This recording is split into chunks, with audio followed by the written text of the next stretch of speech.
বরবটি দিয়ে তরকারি রান্না করলে কেন জানি না আমার কেমন একটা গন্ধ লাগে। খাই কিন্তু একটু কম খাই, মানে ওই গন্ধের জন্য আমার কেমন যেন ভালো লাগে না। তো ওই জন্য ঘরে বরবটি আনলেই ভাজা করে বা ভর্তা করে খাই। বেশিরভাগ সময়ে ভর্তাটাই বেশি খাওয়া হয়। তো আজকেও আমি বরবটি দিয়ে একটা ভর্তা করছি, আর আজকের ভর্তায় আমি বরবটির সাথে আরেকটা জিনিসও ব্যবহার করছি।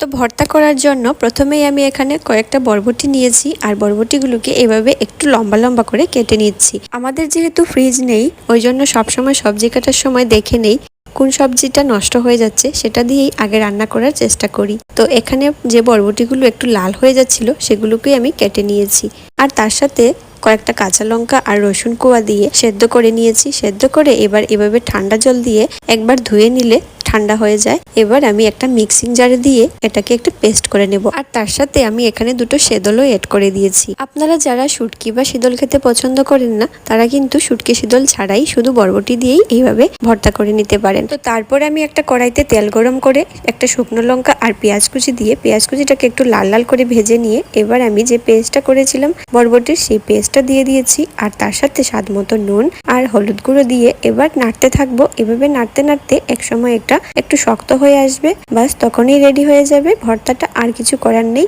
এই যে রেডি হয়ে গেছে ভর্তা। শুটকি লাভারদের তো খুবই ভালো লাগবে, আর যারা আপনারা শুটকি খান না তারা শুধু বরবটি দিয়েই এই ভর্তা করে একবার গরম ভাতের সাথে খেয়ে দেখবেন।